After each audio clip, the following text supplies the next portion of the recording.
ராவணா வலையொலி சார்பில் சில முக்கிய நிகழ்வுகளை முன்னெடுக்க இருக்கிறோம். அதற்காக உங்களுடைய பங்களிப்பை அளிக்க வேண்டும் என நீங்கள் நினைத்தீர்கள் என்றால் கீழே இருக்கக்கூடிய வங்கி எண்ணிற்கோ அல்லது யூபிஐ ஐடிக்கோ உங்களுடைய பங்களிப்பை தாராளமாக செலுத்தலாம். நன்றி. உலகெங்கிலும் உள்ள ராவணா பார்வையாளர்கள் அனைவருக்கும் வணக்கம். நான் ராகவேந்திரன் பன்னீர்செல்வம். ஏகாவுடன் ஏடிக்கு போட்டி நிகழ்ச்சிக்கு உங்களை அன்புடன் வரவேற்கிறேன். வணக்கம் ஐயா. வணக்கம் வணக்கம். ராகவேந்திரன் பன்னீர்செல்வம். நேற்றைய பிறந்தநாள் வாழ்த்து மழையில் நனைஞ்சிருந்தீங்க. நிறைய பேர் இன்றைக்கும் உங்களுக்கு வாழ்த்து சொல்லிட்டு இருக்காங்க. எனக்கு தனிப்பட்ட முறையில் உங்களுக்கு வாழ்த்து அனுப்பிட்டு இருக்காங்க. எல்லாருக்கும் சேர்த்து ஒரு நன்றி. நேற்றே சொல்லிட்டேன். அதை இருந்தாலும் இன்னும் அதுக்கு பிறகு தொடர்ந்துட்டு இருக்கிற எல்லாருக்கும் இந்த நேரத்தில் சேர்ந்து ஒரு பெரிய நன்றியை சொல்லிடுறேன். உங்களுடைய வாழ்த்து உண்மையிலேயே எனக்கு ஒரு பெரிய ஊக்கமாகவும் நம்பிக்கையாகவும், இன்னும் நான் பாதை மாறாமல் இப்படியே இந்த தளத்திலேயே இருக்கணுன்ற அந்த உறுதியையும் எனக்கு கொடுத்துருக்கு. அதுக்கு காரணம் உங்களை போன்றவர்களுடைய அந்த வாழ்த்து. நேயர்களுக்கு, நம்முடைய பார்வையாளர்களுக்கு மனமார்ந்த நன்றியை சொல்லிக்கிறேன். நன்றி ஐயா. சிறப்பு. நேயர்களுடைய கேள்விக்கு போகிறதுக்கு முன்னாடி ஒரு முக்கியமான விஷயம் ஐயா. அண்ணன் திருமாவளவன் அவர்கள் ஒரு விஷயத்த சொல்லியிருக்கிறாரு. அதை நீங்களே கடந்து போயிட்டீங்களோ அப்படின்னு தான் என்னுடைய பார்வையில் தெரிகிறது. அதாவது மேதகு தலைவர் அவர்கள் தன்னுடைய காதலுக்கு பிரச்சனையாக இருந்த ஒரு 16 பேரை சுட்டு கொன்று விட்டு தான் திருமணம் செய்து கொண்டார் அப்படின்னு அவர் தன்னிடம், அதாவது அண்ணன் திருமாவளவனிடம் சந்திக்கும் பொழுது தனிப்பட்ட முறையில் இதை சொன்னார் என்னிடம் அப்படின்னு அவர் அண்ணன் சொல்லியிருக்கிறாரு. உண்மையாகாது இல்லை, இது பெரிய சர்ச்சை. இது உண்மையிலேயே கடந்து போகணும்லாம் இல்லை. அதை எடுத்தோன்னா அன்றைக்கி நான் பேசிட்டு இது இப்படி பேசியிருக்கக்கூடாது, தவறானது. நாம் பேசுறதுக்கு முன்னாடி புலமைந்த தமிழ் மக்கள் முதல்ல அதுக்கான குரல் வெளியில் வரணும். ஏன்னா நம்ம தொடர்ச்சியாக அவரை விமர்சனம் பண்ணிகிட்டே இருக்கிறோன்றதில் தனிப்பட்ட முறையில் என்னை குறி வச்சு தாக்கக்கூடிய போக்கு நீங்கள் கூட இருக்கிறதால பார்த்துருப்பீங்க. இப்போ அந்த கட்சி மேலே நமக்கு தனிப்பட்ட வெறுப்புலாம் ஒன்றும் இல்லை. ஓட்டு அரசியல்னு படு சமரசம்ன்றது இருக்கலாம், ஆனால் ஓரளவுக்கு இருக்கலாம். முழுக்க முழுக்க தன் சமூகம் சார்ந்து எல்லா விதமான கெடுதலையும் செய்துட்டு இருக்கிற ஒரு அரசுக்கு எப்படி அவர் இருக்கிறார்ன்றது தான் நம்மளுடைய விமர்சனமாக இருக்குது. அதுக்கு மத்தியில் திரும்ப இந்த விஷயத்தை நம்ம அதிகமாக குறி வச்சு இவரை தாக்கிட்டு இருக்கிறோன்ற எண்ணம் வந்துடக்கூடாது. அதை கண்டித்தான் அன்றைக்கி. அதை சரியானது அல்ல. உலகமே இன்றைக்கி பார்த்து, அதுவும் எதிரி வியக்கிறான்.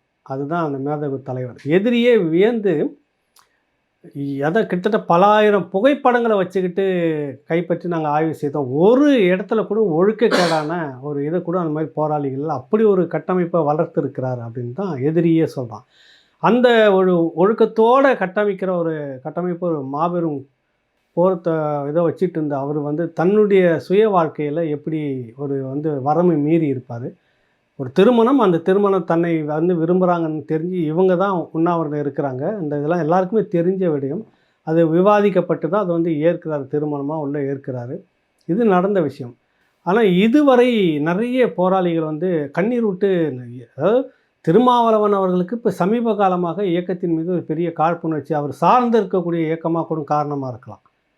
கூட்டணி தளத்தில் அவர் சார்ந்து இருக்கக்கூடிய ஒரு நேரம் பார்த்து அங்கங்கே சில வார்த்தைகளை சொல்லி சரிச்சிட்டு போகிற மாதிரி இதுன்னு 2009க்கு பிறகு தூக்கி நிறுத்துகிற அளவுக்கு எதுவுமே பெருசாக செய்யவும் இல்லை.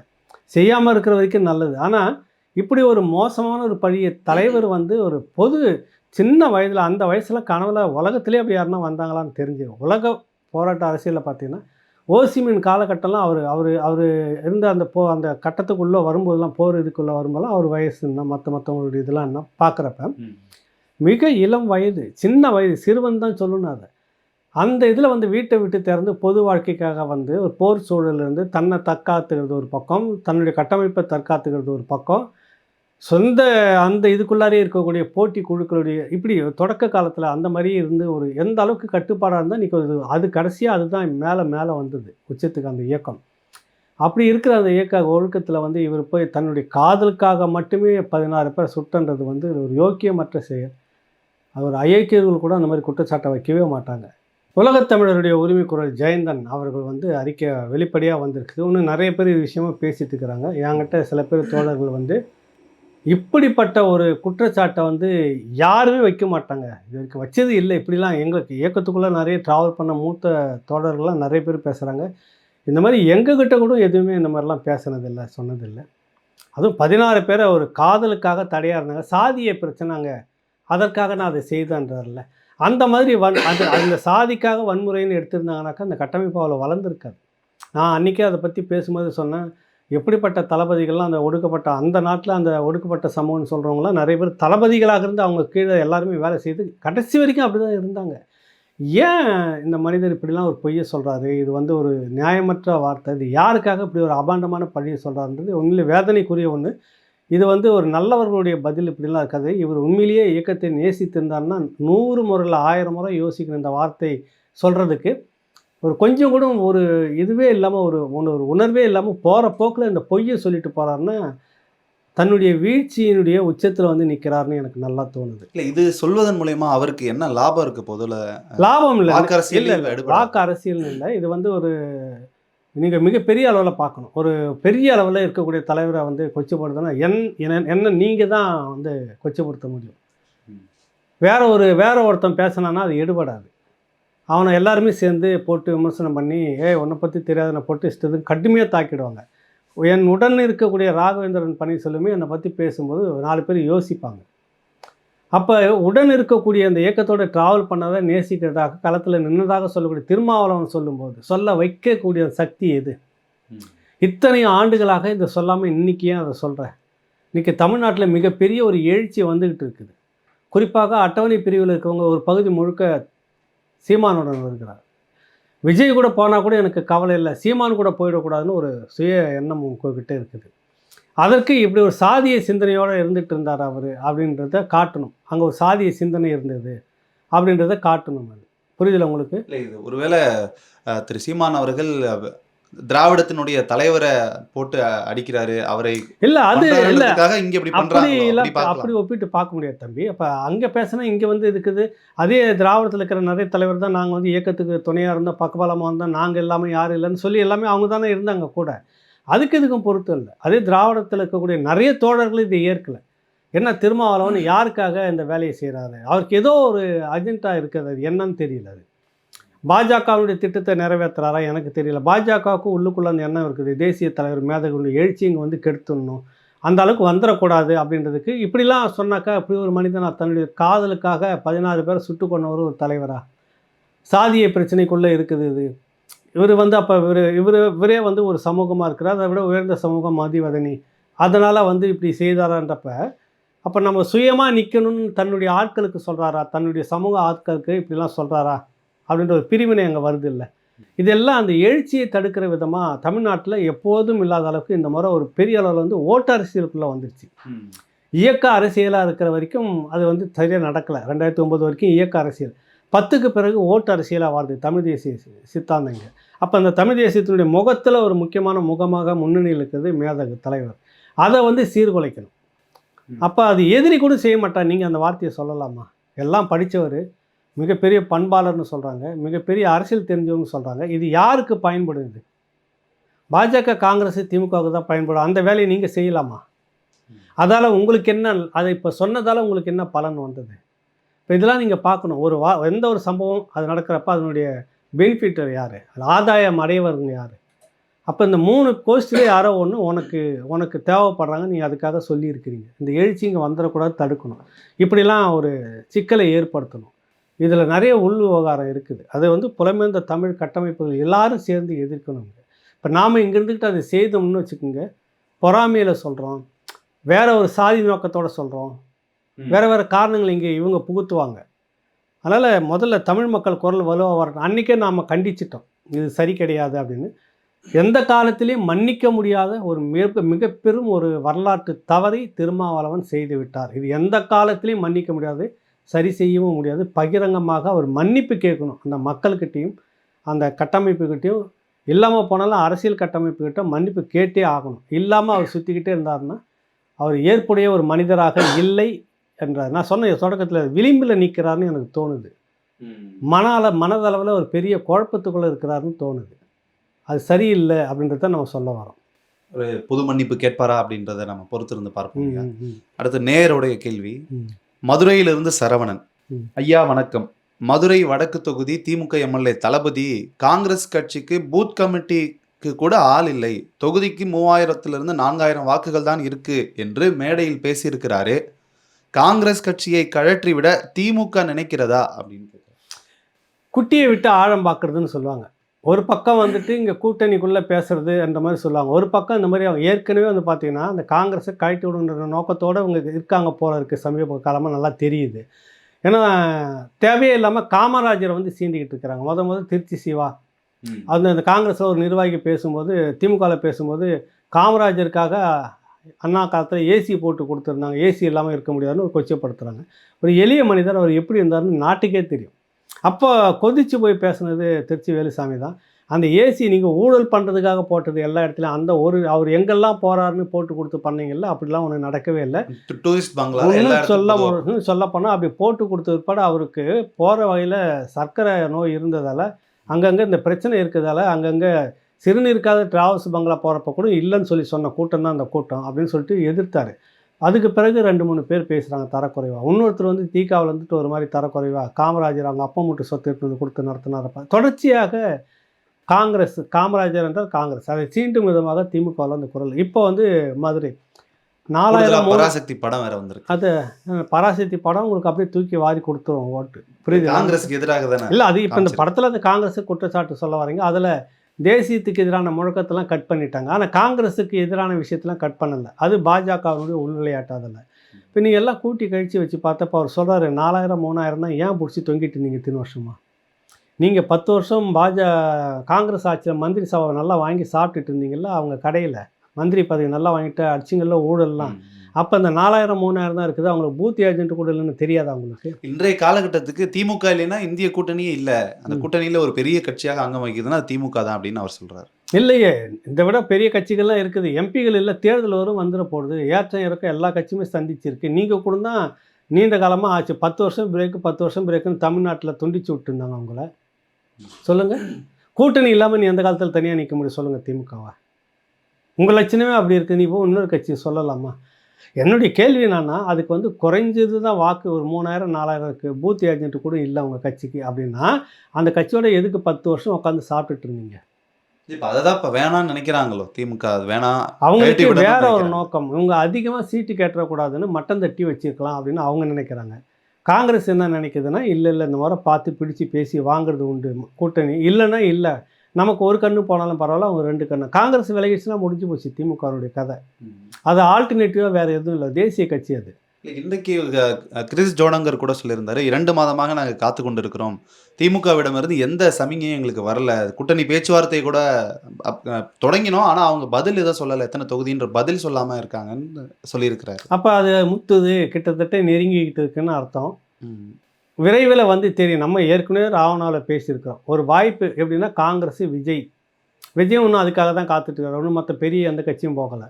இது மட்டும் போதும் இப்போதைக்கு சந்திக்கலான்ற ஒரு முடிவோட காங்கிரஸுக்கு என்னென்னா, இந்த ஒரு முறை நம்ம விலகி நிற்போம், விஜய் கூட சேர்ந்து நமக்கு சட்டமன்ற உறுப்பினர் வருதோ வரலையோ அப்புறம் பார்த்துக்கலாம் அப்படின்ற ஒரு முடிவுக்கு வந்து போகக்கூடிய வாய்ப்பு இருக்குது. அதை நோக்கி தான் நகர்றாங்க. கிட்டத்தட்ட இது இன்னொரு கொஞ்ச நாளில் தெரிஞ்சிடும். இன்றைக்கி கூட திருச்சி வேலுசாமி அவருடைய பேட்டி தனியாக வந்திருக்கிறது. இன்னும் அவங்க அந்த நிலைப்பாட்டில் தான் காங்கிரஸில் யார் வந்து எனக்கு இப்போ கட்சிக்குள்ளே ஒருத்தர் ஒரு சீனியர் பேசிட்டு இருக்கிறாங்கன்னா கட்சி மேலிடம் உடனே கூப்பிட்டு கண்டிக்குமா? இன்ன வரைக்கும் இந்த நிமிடம் வரைக்கும் என்னிடம் மேல் இடத்துல இருந்தோ இல்லை கட்சி தலைமையிலேருந்து யார் ஒருத்தர் இனிமேல் இப்படிலாம் பேசாதீங்க அப்படின்னு ஒருத்தர் கூட சொல்லவே இல்லை அப்படின்னு அவரே சொல்கிறாரு. இல்லை, ஒரு பக்கம் இங்கே பேசவும் வச்சுட்டு இருக்காங்க, இன்னொரு பக்கம் திமுக எம்பி அம்மையார் கனிமொழி அவர்கள் டெல்லியில் ராகுல் காந்தியை போய் சந்தித்து கூட்டணி பேச்சு சம்பந்தமாக இன்றைக்கு நடந்தது என்னென்னா, இப்போ இங்கே இருக்கக்கூடிய தமிழக தலைமைகள் இருக்குல்ல, அந்த தலைமைகள் எப்போ எடுத்தாலும் தமிழில் பொம்மையா இல்லை மனுஷங்க கிடையாது. அவங்க நிர்வாகி கிடையாது. யார் ஒருத்தர் தமிழ்நாட்டு தலைமையார் செல்வ பெருந்தகை இன்னும் மற்றவங்களாம் இருக்காங்க. முதல்ல அந்த மாநிலத்தில் நீங்கள் பேசி ஒரு முடிவு எடுங்க, தலைமையை நாங்கள் அப்புறம் முடிவு எடுக்கிறோம்னு சொல்லணும். எல்லாத்தையும் நீங்கள் காலங்காலமாக டெல்லியிலேயே முடிவு எடுத்துட்டு சேர்ந்தனுடைய வீழ்ச்சி தான் இன்றைக்கி இங்கே வந்து நிற்குது காங்கிரஸ் கட்சி. மாநிலத்தில் அந்த கட்சி வளரணும், எப்படி வளரணும், அவங்க எல்லாம் முடிவு வளர்க்கணும். எந்த இடத்துல நீரோட்டம் வந்து சூழ்ச்சிட்டு ஓடும், எங்கே சிக்கலாக இருக்கணும், அந்த இடத்துல மீனவனாக இருக்கிறவனுக்கு தான் தெரியும். மீனவர் இல்லாத ஒருத்தரை கொண்டு போயிட்டு நீங்கள் போய் முடிவு பண்ணுன்னா அவன் அடிச்சுக்கிட்டு தான் போவான். அப்படி தான் அடிச்சுட்டு போயிருக்கு காங்கிரஸ் இத்தனை வருஷத்தில். எல்லாத்தையும் நீ டெல்லியில் உட்காந்து முடிவு பண்ணிட்டு இருந்தீங்கன்னாக்கா அப்புறம் ஸ்டேட்டுக்கு இங்கே இருக்க மாநிலத்துக்கு என்ன இருக்குது? இது ஒரு சிக்கல் இதுக்குள்ளே இருக்குது. இங்கே இருக்கிற எல்லா நிர்வாகிக்கும் தான் டெல்லி முடிவு எடுத்துக்கிட்டோம், நம்ம வேலை செய்யாமல் ஒதுங்கி நிற்போம், டெல்லியை வந்து இங்கே ஓட்டு போட்டு போகட்டும் அப்படின்னு வெளிப்படையாக நிறைய காங்கிரஸ் தலைவர்கள் பேச மனசுக்குள்ளாக தான் வச்சுட்டு இருக்கிறாங்க. எல்லாம் நீங்களே காலங்காலமாக முடிவு எடுத்துட்டு நீங்கள் கோபாலபுரத்தை நீங்கள் பேசினா அவன் எங்களை நாயை கூட மதிக்க மாட்டேங்கிறான். சொல்லுங்கள், உள்ளாட்சி நிர்வாகத்தில் எங்களுக்கு போதிய பங்களிப்பு இல்லை, இடம் கொடுக்கல, எல்லாமே நாங்கள் அனுபவிச்சுட்டு இருக்கிறோம். கூட்டணி வந்துக்கிறோம், நீங்கள் வந்து கரெக்டாக சீட்டு வாங்கிட்டீங்களா மத்தியில் ஆட்சியில் இருந்தபோது காங்கிரஸ் கூட, அந்த மாதிரி எங்களுக்கு வேணும் இல்லை. அப்புறம் எல்லாத்தையும் நீங்கள் அங்கே போய் பேசிட்டீங்கன்னாக்கா இங்கே யார் வேலை செய்யுது, நீங்களே செய்துக்கின்ற முடிவுக்கு இருக்கிறாங்க. இப்போ கனிமொழி அங்கே போனதுனுடைய நோக்கம் என்னன்னா, இந்த பிரச்சனையெல்லாம் கலைஞ்சி நீங்கள் ஒரு முடிவெடுத்து சுமூகமாக சொல்லுங்கள் அப்படின்றதுக்காக ஒன்று. திருச்சி வேலுசாமி அவர்கள் கொடுத்த பேட்டி எடுத்துக்கிட்டு போய் குறிப்பாக ராகுல் காந்தி கிட்ட கொடுத்து 12 நாடாளுமன்ற உறுப்பினர்கள் ராகுல் காந்தி அவர்கிட்ட வந்து குறிப்பாக நம்ம ராமனா வந்து 2-3 நேர்காணலில் கொண்டு போய் இந்த மாதிரி இந்த காங்கிரஸ் கட்சியில் இருக்கக்கூடிய திருச்சி வேலுசாமி இப்படிலாம் பேசுகிறார், அவரை நீக்குன்னே ஒரு பட்டியலை கொடுத்து இதுக்கெல்லாமா தமிழ்நாட்டில் எவ்வளோ பிரச்சனை இருக்குது, இதுக்கெல்லாம் படையெடுக்காத இந்த நாடாளுமன்ற உறுப்பினர்கள் திமுக காங்கிரஸுக்குள்ளே இப்படிலாம் வந்து வேணும்னு இப்படி பண்ணிட்டு இருக்கிறாங்க, இதுக்கு நடவடிக்கை எடுக்கணும்னு நீங்கள் போகிறீங்கனாக்கா உன் கட்சியில் கொண்டு தான் நிறைய பேர் பேசுகிறான், நடவடிக்கை எடுன்னு உங்ககிட்ட வந்து கொடுத்தா நடவடிக்கை எடுத்துட்டிங்களா? திமுகவில் நாரசாரமாக பேசுகிறாங்க பல பகுதியில் காங்கிரஸை, இந்நாள் மேலே வந்து நடவடிக்கை எடுங்கன்னு காங்கிரஸ் கொடுத்து புகார் கொடுத்து நீங்கள் எடுப்பீங்களா? இது என்னன்னே தெரியல. ஆனால் ராகுல் காந்தி ஒரு கமிட்டி ஒருத்தரை போட்டாங்க, வந்து விசாரிச்சுட்டு அவர் என்ன இருக்குதுல கொஞ்சம் உருப்படியாக பேசிட்டு இருக்கிற மனிதர் இவராக தான் தோணுதுங்க எல்லாருமே சொல்கிறாங்க, இவர் மேலே நான் நடவடிக்கைலாம் எடுக்க மாட்டேன், நீங்கள் வேறு ஆளை போட்டு எடுத்துக்கிட்டு மெயில் அனுப்பிட்டு போயிட்டு இதெல்லாம் நடந்துச்சு. இப்போ இந்த முறை புகாருக்காக போயிருக்காங்களா இல்லை சமரசமாக பேசினா ஒரு முடிவு பண்ணுங்கன்னு சொல்கிறதுக்காக போயிருக்காங்கன்னு தெரியல. எது எப்படி இருந்தாலும் கூட்டணி சேரட்டும் சேராமல் போட்டது அவங்க விருப்பம். மாநிலத்தில் இருக்கக்கூடிய காங்கிரஸ் கமிட்டி தலைவருடைய கருத்தை கேட்டு டெல்லி முடிவு எடுக்கிறது தான் சரியானதாக இருக்கும். அப்போ தான் கட்சி இங்கே வளரும். அதை விட்டுட்டு நீங்களே முடிவெடுத்து நீங்களே பண்ணிங்கன்னா ஒன்றும் வந்து ஏற்கனவே கழுத்தை தெரிஞ்சு கட்டு ஆயிடுச்சு, இருக்கிற நாளும் இருக்காது, உங்களுக்கு எதிர்காலத்தில் ஓட்டு இருக்காது அப்படின்னு வெளிப்படையாக பேசுகிறாங்க எல்லாருமே கட்சிக்காரங்க. அதான் நடக்கும். ராகுல் என்ன முடிவு சொல்கிறாருன்னு பார்ப்போம். சரி, அடுத்து வீரமுத்து ராணிப்பேட்டையிலிருந்து, தேமுதிகவுக்கு எத்தனை விழுக்காடு வாக்குகள் உள்ளன? 20 தொகுதிகள் கேட்கும் அளவுக்கு அந்த கட்சிக்கு செல்வாக்கு இருக்கிறதா? இது இரு திராவிட கட்சிகளிடமும் பேரம் பேசப்படுவதாக தெரிகிறது. எந்த கூட்டணியில் இணைந்தால் அந்த கட்சிக்கு நல்லாக இருக்கும்? ஆருடம் சொல்லுங்கள் ஐயா. எந்த கட்சியும் இவங்களை சேர்த்துக்காமல் இருக்கிறது நல்லாயிருக்கும். முதல் ஆருடம் அதுதான். இன்றைக்கி தேதி அவங்களுக்கு ஒரு 20% குறையாமல் வாக்கு வங்கி இருக்குது. எப்படி இருந்தாலும் ஒரு 40 சட்டமன்ற தொகுதி கேட்கறதுக்கு அவங்களுக்கு ரைட்ஸ் இருக்குது. அப்படிங்கிற கனவில் அவங்க இருக்கிறாங்க. புரியுதில்லை?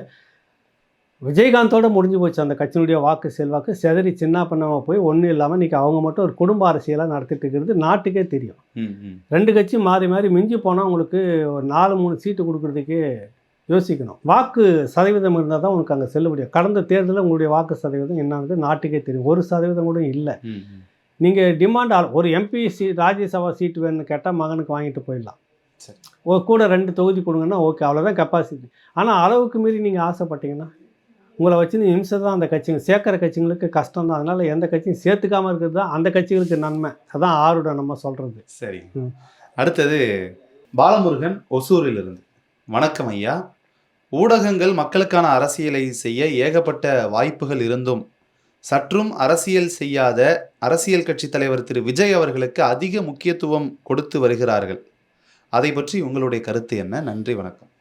இல்லை, அது நல்ல கேள்வி கேட்டுக்கிறாரு. பொதுவாக லாபி அப்படின்றது அந்த கட்சி ஒரு நீண்ட நெடிய காலம் மக்களோட ஐக்கியமாகி ஊடகத்தோட நெருக்கமாகி இந்த அரசு வந்தால் நமக்கு சாதகலைன்னா அந்தந்த நிர்வாகம் ஊடக நிர்வாகம் எடுக்கிற முடிவை பொறுத்து இது வரைக்கும் இருந்திருக்குது. ஆதரவு எதிர்ப்பு அப்படின்னு சொல்லிட்டு ஒரு காலகட்டத்தில் தந்தி வந்து எம்ஜிஆருக்கு எதிராக இருந்தது, அப்புறம் ஒரு காலகட்டத்தில் ஆதரித்தது, ஒரு கட்டத்தில் கருணாநிதிக்கு எதிராக இருந்தது, அப்புறம் ஆதரித்தது. அதே போல் தான் ஊடகங்களும் அப்படி இருந்துட்டு இருக்குது.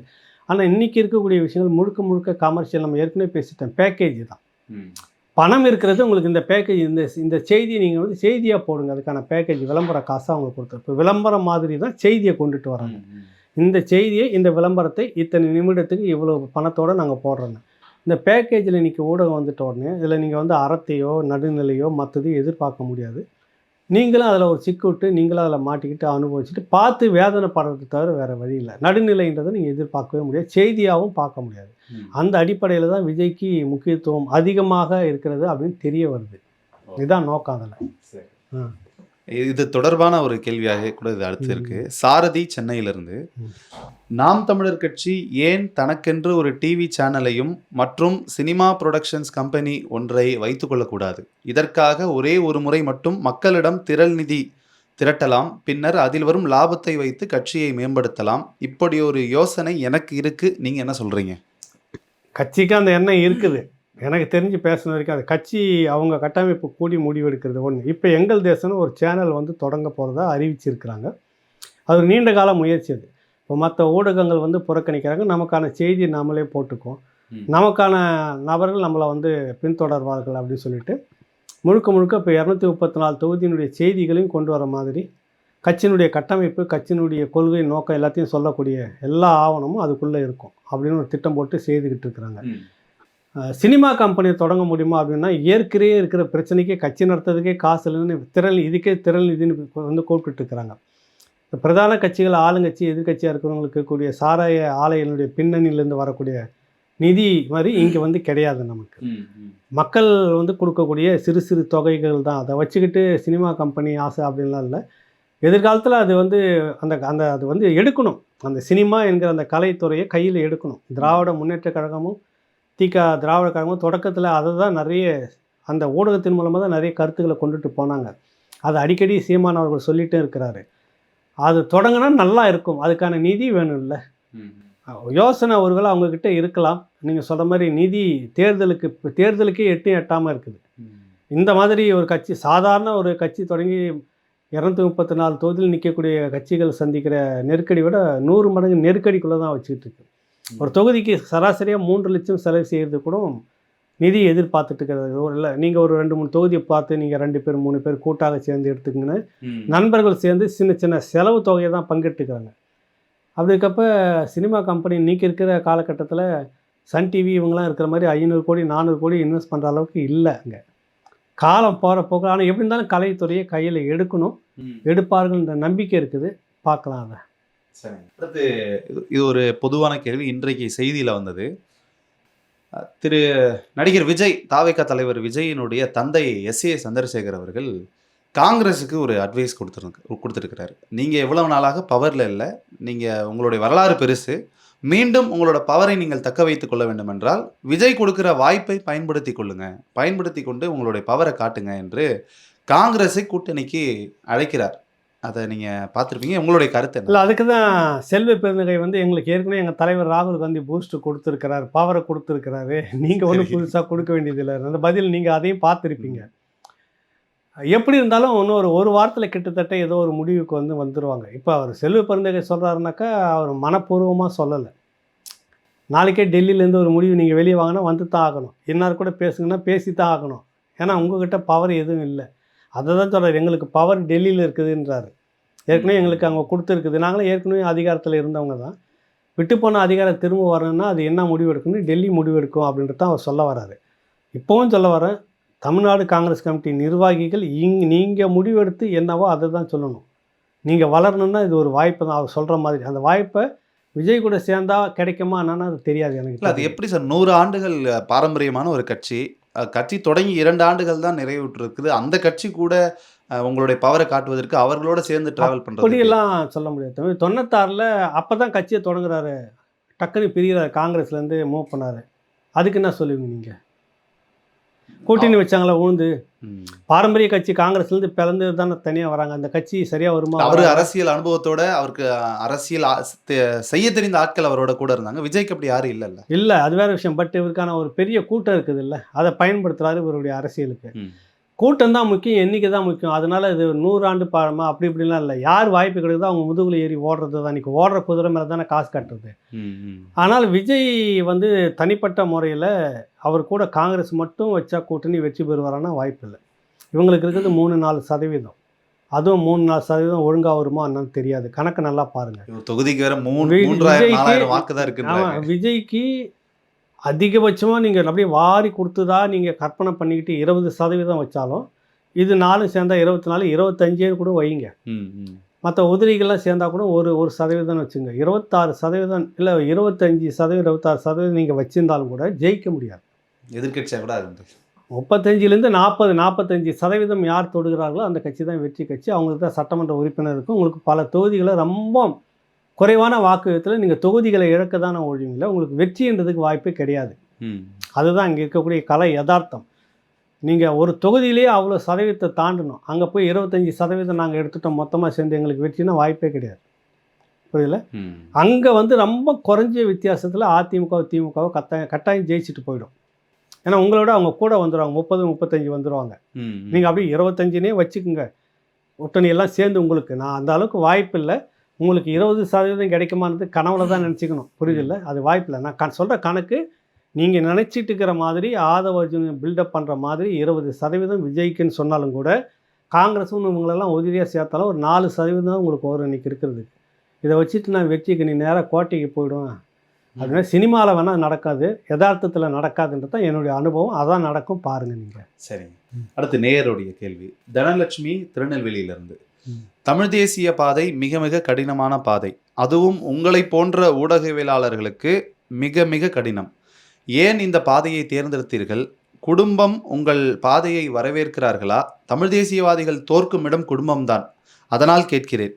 உங்கள் பாதுகாப்பிற்காக எப்பொழுதும் வேண்டிக் கொள்ளும் தமிழ் தேசியவாதியின் கேள்வி இது. மீது உள்ள அக்கறையின் பால் இந்த கேள்வி. இல்லை, அது பொதுவாகவே தமிழ் தேசியம்ன்றது இங்கே வந்து ஒரு அன்டச்சபிள், ஒரு மாதிரி தீண்டத்தகாத கட்சின்ற மாதிரி திராவிடம் காலங்காலமாக நடத்திக்கிட்டே வந்தது. அதை வந்து உடைச்சது யார் அப்படின்னா, தலைமலை வச்சு நசுக்குனது யாருன்னா உண்மையிலேயே சீமான், நாம் தமிழர் கட்சி. அதை மறக்கவே முடியாது. நீ என்னடா எனக்கு மேடை தர்றது, நீ என்னடா எனக்கு வந்து அங்கீகரிக்கிறது, நீ என்ன எனக்கு வந்து வச்சுக்கிட்டு நீங்கள் கொடுத்தா தான் மேடை, நீங்கள் வச்சாதான் நிகழ்ச்சி, உங்கள்கிட்ட பேசினா தான் நாங்கள் ஆள் அப்படின்றதெல்லாம் அப்படி தான் கடந்த கால தமிழ் தேசிய இயக்கங்கள் இருந்தது. தனிப்பட்ட முறையில் இருந்து ஒரு பெரிய கட்டமைப்பாக வந்து மக்கள் மத்தியில் நீ அங்கீகரிக்காமல் போ, என்னுடைய கலப்பணியை செய்துட்டு இருக்கிறேன்னு சொன்னது தமிழ் தேசிய பேர் இயக்கம். ரெண்டு தான் இயக்க அரசியலாக திராவிட மேடைகளை பொது விவாதத்துக்கு போகுமே தவிர மற்ற எந்த விஷயத்துக்கும் போனதில்லை. தனிச்சு அப்படின்றது வந்து பார்த்திங்கன்னா நிறைய தொடர்ச்சியாக பின்தங்கி தான் போயிருந்துருக்கு. கடந்த காலகட்டத்தில் நிறைய தமிழ் தேசிய தளத்தில் இருந்த தலைவர்கள் வந்து மறக்கடிக்கப்பட்டார்கள், கண்டுக்காமல் போனாங்க. கடைசி வரைக்கும் வறுமையிலே இறந்து போனவங்க எக்கச்சக்கமான பேர், எக்கச்சக்கமான தமிழ் தேசிய களத்தில் மிக பெரும் ஆளுமைகள்லாம் அப்படி தான் போனாங்க. சீதையின் மைந்தர் எடுத்துக்கலாம், இப்போ வந்திருந்த ஐயா எடுத்துக்கலாம், ஏகப்பட்ட பேர் இந்த மாதிரி நிறைய. இப்போ தமிழ் தேசியத்தில் இருக்கிறதுல என்னன்னாக்கா, திராவிடத்துக்குள்ளே நான் இருந்திருந்தேனாக்கா, என்னை பொறுத்த வரைக்கும் ஒரு உதாரணத்துக்கு சொல்கிறேன். ஒரு பெரிய இன்டலெக்சுவல் அறிவுத்தளத்தில் மிக பெரும் புத்தகங்கள் 4 புத்தகத்தை எழுதினவர், யாரும் தொடாத ஒரு இடத்த தொட்டு எழுதினவர்னு ஒரு பாராடு நிகழ்ச்சி வாழ்த்து அப்படின்னு ஒரு கட்டத்தில் போய் பில்டப் பண்ணி நிறுத்தியிருக்கலாம். இப்போ இந்த தளத்தில் இருந்து செய்கிற எதுவுமே எடுபடாத ஒரு கிணத்துக்குள்ளே வச்ச விளக்கு மாதிரி இருக்கக்கூடிய சூழ்நிலை தான் தமிழ் தேசியர்களுக்கு இருக்குது. இது இப்படியே இருந்துரும் அப்படின்லாம் நம்ம அதுக்காக பின்வாங்கிட்டுலாம் நமக்கு அந்த தளம் வேணும் அப்படின்னு நீ செய்துக்கிட்டே இரு. இந்த மாதிரி ஒரு 15 வருஷம் விடாமல் கத்தி தொண்டையில் ரத்தம் வர மாதிரி பண்ணி தானே இந்த 8% அங்கீகாரம் வந்து இன்றைக்கி கதறாங்கல்ல எல்லாருமே. இந்த நிலைமை தமிழ் தேசிய அரசியலுக்கு மாறும், தமிழ் தேசியர்களுக்கும் மாறும். அதுதான் நோக்கம். குடும்பம்ன்றது எல்லாருக்குமே ஏற்றத்தாழ்வு இருக்கத்தான் செய்யும். அது அவங்க நம்ம இப்படி இருக்குதுன்னு தெரிஞ்சுக்கிட்டு தான் நம்ம கூட குடும்பத்தில் இருக்கிற எல்லாருமே ட்ராவல் பண்ணுறாங்க சகிச்சுக்கிட்டு. அதனால் அதுக்காக பார்த்துட்டு அந்த பாதையை விட்டு விலகிறோம் அப்படின்னாக்கா அது சரியாக இருக்குமா? அப்போ யார் தான் இதை வந்து ஏதோ ஒன்று எடுத்து கல் எடுத்து அடித்து பார்ப்போமே அப்படின்னு யார் தான் எடுத்து கல் வீசுறது? புரியுதில்ல? பூனைக்கு யாராவது மணி கட்டி தான். அதுதான் இப்போ கட்டக்கூடிய களம் வந்துருச்சு. நாம் தமிழர் கட்சி சீமான் கட்டிக்கிட்டு இருக்கு, கதறிக்கிட்டு இருக்கு. புரியுதில்ல உங்களுக்கு? அதனால் அது இப்போ ஒரு காலம் மாறுன்ற நம்பிக்கை நமக்கு இருக்குது. நேற்றுக்கு இன்றைக்கி எவ்வளவோ பரவாயில்ல, ஒரு ஒரு ஒரு வெளிச்ச கீற்று தெரியுது தமிழ் தேசியன்றதுக்கு. இதுக்கு முன்னாடி அப்படிலாம் கிடையாது. 200 பேர் 300 பேர் பேசிகிட்டே இருப்பாங்க, டக்குன்னு ஒரு பொய் வழக்கு போடுவாங்க கருணாநிதி, உடனே தூக்கி 1 வருஷம் 2 வருஷம் உள்ளே இருப்பாங்க. நொடிஞ்சு போய் வெளியே வந்து அந்த குடும்பத்தை கண்டாவே எல்லாம் பயப்படுவாங்க. இப்போ ராவணாவுக்கு வரக்கூடிய பொதுவாக யாருன்னா வராங்களா திராவிடத்துலேருந்து, ஒரு அச்சம் வருது இல்லை, அங்கே போகக்கூடாதுன்னு வேற ஒரு சாதி கட்டி வச்சுங்கிறது நம்ம முற்போக்கு திராவிட கூட்டம். அங்கே போயிடக்கூடாது, அவருக்கு கொடுத்துடக்கூடாது, அவர் கடுமையாக திராவிடத்தை விமர்சிக்கிறாரு. விமர்சனத்தை ஏற்காத ஒரு அரசியல் எதுக்கு இங்கே இருக்கணும்? அப்போ ஒரு பொய்யிலையும் வதந்தியிலையும் அவதூறுலையுமே நீங்கள் வளர்ந்துட்டு வந்துக்கிறீங்க, தெரியுது இல்லை? அதுதான் இதுக்கெல்லாம் ஒரு முடிவு கட்டாயம் வரும் அப்படின்னு நம்ம நம்புகிறோம், அந்த நம்பிக்கையில் பயணிக்கிறோம். அடுத்த ஒரு நேயரோட கேள்வி. யாழ்ப்பாணத்திலிருந்து ஈழத்தமிழன் ஒருவன். ஐயா ஏகலைவன் அவர்களுக்கு உரிமையுடன் வணக்கங்கள். நீங்கள் இன்று வரை சமரசமில்லாத தமிழ் தேசியவாதியாக இருப்பது ஆச்சரியமாகவும் மகிழ்ச்சியாகவும் இருக்கிறது. உங்களை தமிழ் தேசியத்தின்பால் ஆர்வம் கொள்ள வைத்த காரணம் அல்லது சந்தர்ப்பம் என்ன? நீங்கள் ஈழத்திற்கு வந்திருக்கிறீர்களா? சிலருக்கு நிறைய பதில் சொல்ல முடியாது. ஒரே ஒரு காரணம், 2009க்கு பிறகு ஒரு மறு ஆய்வு அப்படின்றது எங்களைப் போல இருந்தவர்கள் அடுத்த கட்ட இளைய தலைமுறைக்கிட்ட ஒரு பெரிய கேள்விலாம் வருது. நாம் இது வரைக்கும் யாரை நம்பிக்கிட்டு இருந்தோமோ, யாரெல்லாம் நமக்காக இருப்பாங்களோ, யாரெல்லாம் நமக்காக மேடை போட்டு பேசினாங்களோ, யாரெல்லாம் நமக்காக வந்து போராட்டம் பண்ணி சிறை போகிறதா சொன்னாங்களோ, அவர்கள் கடைசி கட்டத்தில் என்னவாக இருந்தார்கள், எப்படி இருந்தார்கள், ஒரு மறு ஆய்வு எல்லாருக்கிட்டையும் ஒரு விசாரணை வருது, குறுக்கு விசாரணைன்ற மாதிரி. அந்த விசாரணையின் முடிவில் இருந்தது எதுவும் நமக்கான அரசியலை செய்யலை, நமக்கான ஒரு ஏன்னா அது பிற்பாடு போர் முடிஞ்ச பிறகு கொஞ்ச காலம் கழித்து மருத்துவர் ராமதாஸ் வந்து மக்கள்கிட்ட போகும்போது விழுப்புரம் பக்கத்தில் எங்கே ஒரு ஊரில் இருந்துட்டு சொல்கிறாரு, இந்த ஈழ போர் நடந்தது, ஈழ பிரச்சனைன்றதை பற்றி இங்கே இருக்கிற மக்களுக்கு யாருக்கும் தெரியல, நான் எல்லா இடத்துக்கும் போயிட்டுருக்கிறேன் அப்படின்னாரு. அப்போ இருக்கக்கூடிய அந்த கட்சிகள் என்ன செய்துட்டு இருந்தது ஒரு பெரிய கேள்வி இருக்குது. புரியல, ஒரு 10% மக்கள்கிட்ட கூட போய் சேராத அளவுக்கு இந்த இந்த 30 ஆண்டு கால ஈழ ஆதரவு என்ற அந்த களத்தங்க தமிழ்நாட்டில் வச்சுட்டு இருந்தாங்க. ஒவ்வொருத்தரும் அவங்க குடும்பத்துக்குள்ளார இருந்த மாதிரி அவங்களுடைய இயக்கத்துக்குள்ளாரவே வச்சுக்கிட்டு வெகுஜன அரசியலாக கொண்டுட்டு போகலை அப்படின்ற ஒரு அதனுடைய ஒரு அழுத்தம் வந்து இந்த அரசுக்கு கொடுக்க முடியாத போன ஒரு சூழ்நிலை. மக்கள் எழுச்சி ஏற்படாமல் போகிற அளவுக்கு இங்கே இருக்கக்கூடிய தலைமைகள் நடந்துக்கிட்ட விதம். இன்றைக்கு நாம் தமிழர் கட்சி நடந்து கொள்வது போல அன்றைக்கே பல ஒரு கட்சிகள் திரண்டு ஒரு 10,000 பேர் 20,000 பேர் ஒன்றா கூட்டி ஒரு இடத்துல நின்றுட்டு இருந்தாருனாக்கா அதை ஒட்டி ஒரு மக்கள் எழுச்சி இன்னும் லட்சக்கணக்கில் திரண்டு இருக்கும். தொடக்கம் வேணும் இல்லை, அந்த தொடக்கத்துக்கான சக்திகளாக அங்கே யாரும் இல்லை அப்படின்ற தேவை தான் தமிழ் தேசிய அரசியல் அப்படின்னு நமக்குன்னு ஓட்டு அரசியலில் வாக்கு அரசியலில் நமக்குன்னு ஒன்று வேணும் அப்படின்ற ஒரு பார்வை எல்லாருக்குமே வருது. அதை ஒட்டி தான் அந்த தமிழ் தேசிய தளம்னு எல்லாருமே நிற்க ஆரம்பிக்கிறோம். அது நான் மட்டுமே இல்லை, என்னை விட லட்சக்கணக்கான தம்பிகளும் தங்கைகளும் இதுக்குள்ளாக இருக்காங்க. நான் மட்டுமே இதில் தாக்கு பிடிச்சி நிற்கிறேன் அப்படின்லாம் இல்லை. என்னை விட இன்னும் திறமையானவர்கள், என்னை விட இன்னும் இருக்கக்கூடிய நம்பிக்கை இருக்கக்கூடியவங்க நிறைய பேர் இதுக்குள்ளே இருக்கிறதால தான் இன்ன வரைக்கும் பயணிக்க முடியுது. இல்லைன்னா ஒரு 4-5 வருஷத்துலேயே இதை அடித்து காலி பண்ணிட்டு போயிட்டுருக்கோம். திராவிடத்துக்கு சாதகமாக இவர் நமக்கு வருவார், சரியாக இருப்பார்னா தான் உங்களை தூக்கி மேடையில் வைக்க, உங்களை முன்னிலைப்படுத்தும், மக்கள்கிட்ட கொண்டு போக உனக்கு பக்கபலமாக இருக்கும். இல்லைன்னா உங்களை வழக்கு போட்டு சுருட்டி வச்சுட்டு போயிட்டே இருக்கும். அதுதான் காரணம். அது இல்லாமல் போன ஒரு காரணம் ஏற்கனவே பேசியிருந்தேன். நாங்களாம் ஏன் அதுக்குள்ளே நிற்கிறோம் அப்படின்னா இதுதான் காரணம். அந்த ஒரு தேவை நமக்குன்னு வருது. அடுத்தவனை நம்பாத, நம்மளே நம்பி நமக்கு நாமே எல்லாத்தையும் செய்துக்கணும் அப்படின்ற ஒரு அரசியல் தேவை வரும்போது தான் இந்த பாதையை நம்ம அதுக்குள்ளே வந்தோம். இன்னும் சொல்லப்போனால் நான் இந்த கொள்கை அடிப்படையில், சித்தாந்த அடிப்படையில் தமிழ் தேசிய பேரியக்கம் ஐயா மணியரசனுடைய இதெல்லாம் வாசிக்க ஆரம்பிக்கிறேன். 8-9 அந்த காலகட்டத்தில் அந்த போர் உச்சத்துக்கு வரும்போது இதெல்லாம் ஒரு பக்கம் மறு ஆய்வு பண்ணிகிட்ருக்குறோம். அப்படி தேடி படிக்கும்போது தான் நிறைய விஷயங்கள் வந்து நமக்கு புரிய ஆரம்பிக்குது. எங்கே தவறு நடந்திருக்குன்னு, திராவிடம் எப்படிப்பட்டது, இது நமக்கானது அப்படின்ற கேள்வி அப்படி யோசிக்க ஆரம்பித்து பேச ஆரம்பித்தாவே நமக்கான அரசியல் தலைமை தேவைன்னு ஒரு இடம் வரும். அது தமிழ் தேசியம் வந்து நிற்போம் எல்லாருமே. அதுதான். சரி, அடுத்து இறுதியாக நேயருடைய ஒரு கேள்வி. திவ்யா கோவையிலிருந்து, இந்த தேர்தலுக்கு முன்பே விஜய் கட்சியை கலைக்க வாய்ப்பு உள்ளதா? தேர்தலுக்கு முன்னெல்லாம் சொல்லிட முடியாது, அப்படியே அபாண்டமெல்லாம் சொல்லிட முடியாது. சரி, தேர்தலை சந்திக்கணும், அவங்க நெருக்கடிகளை சந்திக்கணும். தேமுதிக மாதிரி, மதிமுக மாதிரி இது அடுத்த தேர்தலையே வந்து போகிறதுக்கான வாய்ப்புகள் நிறைய இருக்குது. ஏன்னா இதுக்குள்ளே இருக்கிற கட்டமைப்புகள் எல்லாருமே வந்து பக்குவப்படுத்தப்படாத, அரசியல்படுத்தப்படாத, போர்க்களங்களை காணாத, போராட்ட களங்களை பார்க்காத, என்ன அப்படி இருக்க பெரும் கூட்டம். இந்த வரிசையில் மதிமுகவை இன்க்ளூட் பண்ணதுக்கு என்ன காரணம்? இல்லை, அது இன்னைக்கு எப்படி செதஞ்சு போயிருக்குது அங்கே. இல்லை, அன்றைக்கு வீரியமிக்க போராட்டங்கள். அதுதான், அது எப்படி அடுத்தடுத்த கட்டத்தில் எப்படி மாற்றி சொல்ல வரேன். இந்த தேர்தலுக்கு விஜய்க்கு நடக்காது, அடுத்த தேர்தலுக்குள்ளே இந்த மாதிரி நடக்கும். மதிமுகவது கொஞ்சம் காலம் தாக்கு பிடிச்சிது, இது அதுக்குள்ள அடுத்த தேர்தலே போயிடும். ஏன் அந்த கட்சிகளை விட இது விரைவாக சதியும் அப்படின்னு சொன்னவங்கன்னா, அவங்க வந்து ஒரு கொள்கை வழியில் வந்து ஒரு அரசியல் வழியில் வந்தவங்க. இங்கே வந்து அந்த அரசியல் பக்குவப்படாத ஒரு கூட்டம் வச்சுக்கிட்டு நம்ம அரசியலுக்கு சந்திக்கிறப்ப தாக்கு பிடிக்க முடியாது. மீதி பேர் யாருக்கு அப்படிங்கன்னா வேறு கட்சியிலேருந்து வந்து சேர்ந்தவங்க, உங்ககிட்ட பதவிக்காக அந்த கட்சியில் எனக்கு உரிய அங்கீகாரம் இல்லை, நான் இங்கே வந்துட்டேன் அப்படின்னு வந்தவங்க ஒரு பகுதி இருக்குது. அவங்க என்ன பண்ணுவாங்க, இது மேலே எதுவுமே பயணிக்க முடியாதுன்னு பழைய இடத்துல நான் தாய் கட்சியில் இணைந்தேன் அப்படின்ற மாதிரி வழக்கமாக ஒரு டயலாக் வச்சுட்டு போய் சேர்ந்துருவாங்க. இதுதான் நடக்கும். ஆனால் இந்த தேர்தலாக இருக்காது, அடுத்த தேர்தலுக்குள்ளாக அவர் சொன்னது அது நடக்க வாய்ப்பு இருக்குது. இப்போ முதல் கேள்விக்கு பதில் சொல்லும்போது பராசக்தி படத்தில் பல கட்டுகள்லாம் இருந்துச்சு, அதில் பாஜகவினோட தலையீடு இருந்திருக்கும், அதனால தான் சரி கொஞ்சம் மேம்போக்காக விட்டுட்டாங்க அப்படின்னு சொல்லியிருந்தீங்க. ஜனநாயகன் படத்திற்கு அதே பாஜக ஏன் தலையிட்டு இருக்கக்கூடாது அப்படின்ற கேள்வி வருது.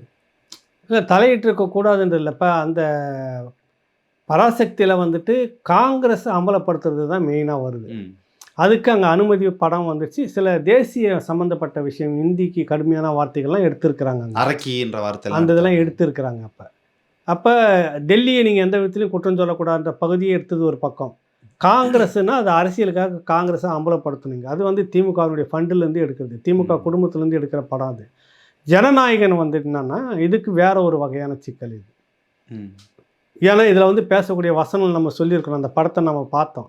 ஆமா. அதில் வர அந்த வசனங்கள்லாம் இங்கே இந்த தமிழ்நாடு அரசியலுக்கு பொறுத்துன மாதிரி விஜய் பேசினார்னு எப்படி இருக்குன்னா சிறப்பாக இருக்கும். அதில் அதை மாற்றுக்கிறது விட கூடுதலாவே 1/2 மணி நேரத்துக்கு படம் இருக்கு. இருக்குது. அப்போ வச்சு வசனத்தில் வச்சு வெளுத்திருப்பாங்கன்றது நல்லாவே தெரியுது. ம். இது வந்தால் சிக்கல் தானே, ஆமா. அவங்களுக்கும் சிக்கல், இங்கே இருக்கிறவங்களுக்கும் சிக்கல். அதுக்கு ஒரு அரசியல் இருக்கலாம் அப்படின்றத நம்ம மறுக்கலை, ம்.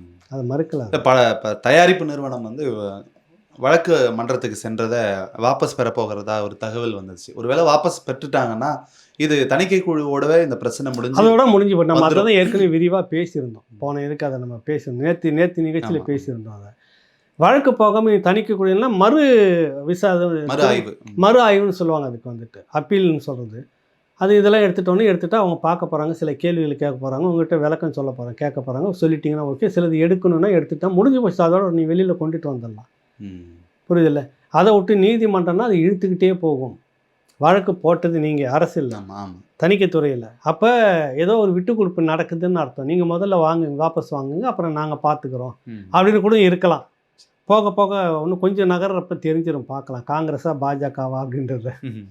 சரிங்கய்யா.